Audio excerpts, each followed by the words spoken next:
our new CKLA unit today. It is called A New Nation, American Independence. The very first lesson is called The New World. During our Early American Civilizations unit, we learned about many groups of people who lived in America before Columbus arrived. Do you remember where those people lived? That's right. They lived in present-day Mexico and Central and South America. I want you to take a look at this top picture. All right, this one. Many tribes of Native Americans lived in the area that is now the United States. Native Americans were the first people to live in North America, and there are still Native Americans today. Do you remember anything about the Native Americans from kindergarten? You can take a second, pause the video, and go tell someone at your home. All right, this next picture is a picture of Christopher Columbus. We learned about a European explorer named Christopher Columbus who traveled by ship to the Americas. What do you remember about his travels to the Americas? Take a second, pause the video, and go share. All right. Now I want you to look at this third picture. After Columbus's voyages, more and more groups of people from various countries in Europe decided to make the trip across the Atlantic Ocean to explore North America. Do you know the name of the group who came from England and landed at Plymouth Rock? That's right, the Pilgrims! Today, in the Read Aloud, you're going to hear more about the Pilgrims as well as two other early English colonies, the Roanoke Island Colony and the Jamestown Colony. Before we do that, I want you to tell me, what country do we live in? That's right, we live in the United States of America. That is our country. There has not always been a country or nation known as the United States of America, made up of the different states, such as North Carolina. We are going to be learning about some of the important events and people responsible for the creation of our country, the United States. We are going to draw a sketch of our continent, our country, and our state.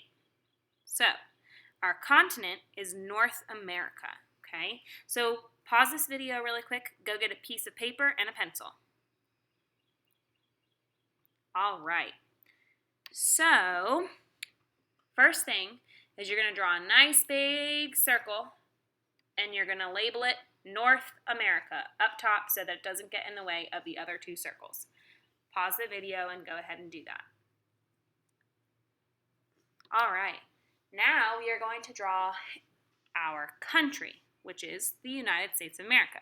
So inside that big circle, you are going to draw a smaller circle, but it's still a pretty decent sized circle. And you are going to write in it United States of America. If you would rather write USA, that is also fine. Go ahead and pause the video and do that. Next, you are going to draw the state that we live in, which is North Carolina. So, on the right-hand side of your United States of America, you are going to write North Carolina, and you're going to put a circle. You can also just put NC for North Carolina. Pause the video and go ahead and do that. Okay. The Pilgrims were not the first English people to settle in North America. In today's Read Aloud, you are going to learn about some of the other places in North America where the English settled, both before and after the Pilgrims arrived. Listen to find out about other English settlements in North America. This is the North American continent, where we live today. So, all of the land that you see in this picture, that is the North American continent, okay? The stuff that is in red, so this big chunk, and these little chunks, are the United States of America. That is our country, okay? Around here is the state that we live in, which is North Carolina, okay? Hundreds of years ago, life in North America was very different than it is today. Excuse me. The first people who lived in North America are known as Native Americans. The Native Americans lived in groups called tribes in different regions of North America. There were no stores like we have now, so they had to find or make most things that they needed to survive, whether it was food to eat, clothing to wear, or a house in which to live. Hundreds of years later, a European explorer by the name of Christopher Columbus sailed and reached North America, but that was not where he had planned to go. Do you guys remember where Columbus was trying to go and what he was looking for? Let's see if we can find out. Columbus set sail from Europe, hoping to find a quicker way to reach India and China, where spices, gold, and other riches were plentiful. Plentiful just means that there is a lot of them. But in 1492, when Columbus actually reached land after he sailed the ocean blue, he and his crew did not arrive in India or China. They landed instead in North America, where they met the native people who lived there. Who are these people over here, guys? These are Native Americans. Why did Columbus call the people Indians? Let's see if we can find out. After Columbus, sailors from different countries in Europe traveled to North America. Portugal, the Dutch Republic, which is now the Netherlands, Spain, France, and England all sent explorers to North America, continuing to hope to find riches and goods that they might bring back and trade and sell in Europe. This is the continent of North America, all this blue stuff, okay? Right here, there's our country, United States of America, okay? And this is Europe.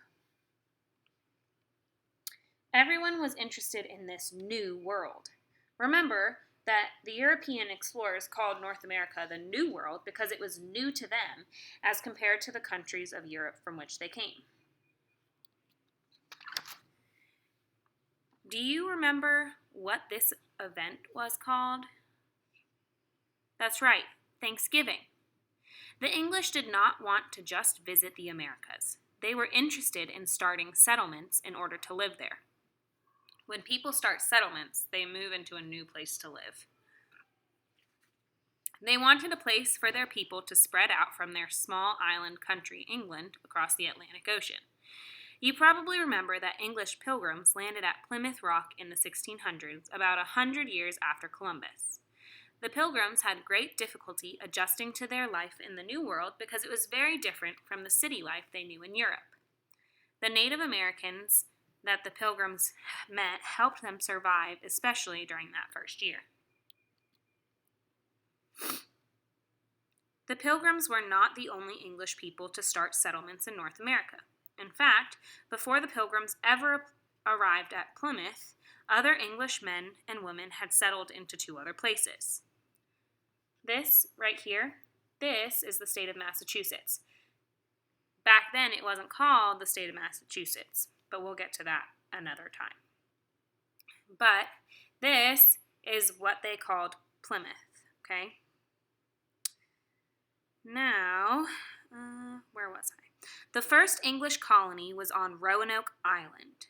Roanoke Island was actually on the coast of our very own North Carolina.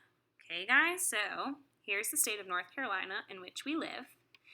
And on the coast, which just means near the ocean, is Roanoke Island. Okay? That is where the first English colony was.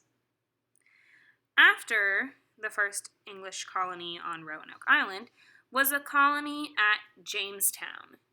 Jamestown was located in what we know as the state of Virginia. Okay? A colony is a place that is ruled by faraway country. So, the English men and women who moved to and settled to Roanoke Island and Jamestown did not actually make their own rules or laws. The English king and government ruled the colonies from Europe. A government is a group of people who make decisions and laws for the people they represent. The first child born in North America to English parents was born on Roanoke Island. Her name was Virginia Dare. In this picture, you guys can see all these people. These are the English settlers. They are watching the baptism of baby Virginia Dare. Remember, baby Virginia Dare was the first child born in North America from the European settlers, okay? A baptism is a Christian religious ceremony, all right? We don't really know what happened to Virginia Dare or the other English settlers living on Roanoke Island because they mysteriously disappeared several years after they arrived. For this reason, Roanoke Colony is often called the Lost Colony. The colony wasn't actually lost, but the colonists were never seen again. Some people think life was so difficult on Roanoke Island that the colonists left their settlement and went to live with some of the Native American tribes in the area. Some people think the Roanoke Island settlers may have gone to live with the Native Americans since they may have run out of food. It was another 20 years after the Roanoke colony before the English tried to settle again in North America. When they did, 100 English men and boys sailed up a river from the Atlantic Ocean and named the river James in honor of the King of England. The settlement they founded was called Jamestown. Like the other English settlers, the people who came to Jamestown met the Native Americans who were already living in this area. The English wanted to trade goods with them and were especially interested in acquiring the Native Americans' beaver and deer skins to send back to England, where they were able to sell them for a high price. As time passed, more and more settlers from Great Britain arrived in North America. So, at this time, many years after the first English colonies arrived in North America, the country they came from was known as Great Britain, or just Britain, okay? All up and down the east coast of North America, they formed more colonies where they started new lives for themselves. By 1732, there were 13 British colonies in North America. We have Massachusetts,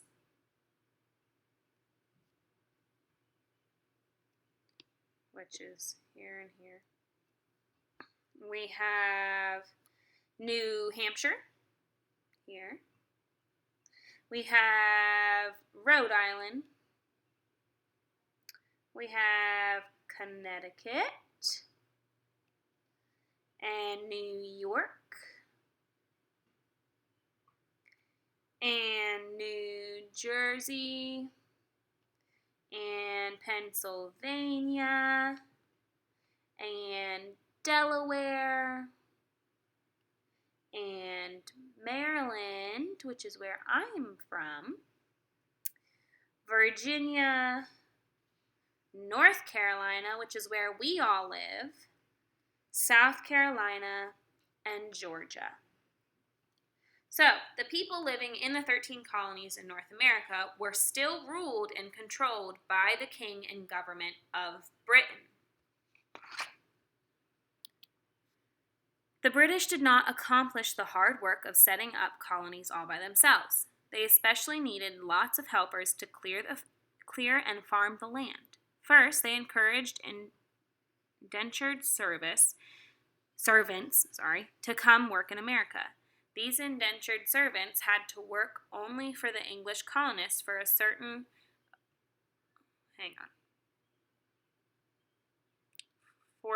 agreed upon number of years without pay. After that time, they were free to live and work where they wanted and to be paid for that work. As the British colonies grew, more and more workers were needed. Before long, European ships brought the enslaved people taken from the continent of Africa to work in North America. So here's Africa, right? The continent of Africa. And they would go by boat to North America. These enslaved people were forced to come to North America, where they did not share the freedoms enjoyed by the colonists. Freedoms are rights or liberties. They could not leave their farms without permission, and it was against the law for anyone to teach them to read and write. As the colonists settled in the colonies, more changes were to come. All right, guys, it is now time for questions. So, who were the very first people known to live in North America? The Native Americans, the Indians. All right, English pilgrims settled Plymouth Colony. Name 2 other English colonies in North America that were settled before the pilgrims arrived on Plymouth. That's right. Roanoke Island, or the Lost Colony, which was on the coast of our very own North Carolina, and Jamestown, which was in Virginia afterwards. So first was the Roanoke Island, or the Lost Colony, then was Jamestown in Virginia, and then after that we had the English Pilgrims in Plymouth, which was in All right. How many British colonies settled in North America? 13. Yes, 13 original colonies. In what ways were indentured servants and enslaved people similar? They both had to work, at least for a period of time, without getting paid and without having any freedom. How are they different? And an indentured servant had to work for only a certain number of years and then was free to choose what work to do and where to live. A slave was never free and always had to work without being paid. Who governed and ruled the 13 British colonies? The King of Great Britain or the people who lived in the colonies? So, those people who lived in the 13 colonies were being ruled from across the ocean by the King of Great Britain and the British government. If you could travel back in time, would you rather be one of the Native Americans who first lived in North America, one of the sailors who traveled with Columbus, or one of the English colonists? What do you think you might like and dislike about living in that time? Go ahead and share that with someone at home. Okay. In my read aloud, you heard me say, the English were interested in starting settlements in order to live there in America. All right. So, I want you to say the word settlements with me. You can say it like a mouse, like a monster, in a grandpa voice, in a whisper voice, however you want. Go. Settlements. Settlements. Settlements are places where people move to live, okay? The English set up settlements up and down the east coast of North America. What settlements have we learned about so far? Think about the places that groups of people settled in, not only in North America, but all around the world. Try to use the word settlements when you talk about it. Go ahead and share with someone at home. What's the word we've been talking about? Settlements. I'm going to name several different places. If I say a place that you think can have or did have settlements, raise your hand. If the place I name cannot have settlements, keep your hands on your lap. The moon. You should have your hand in your lap. You can't live on the moon, even though people have visited it. It's not a settlement because no one moved there to live there, right? What about the state of Massachusetts? Your hand should be raised because people do live in the state of Massachusetts. What about the sun? Your hand should be in your lap because there are no settlements on the sun because you can't live on the sun. And to be a settlement, you have to be able to move there to live there. What about Virginia, the state of Virginia?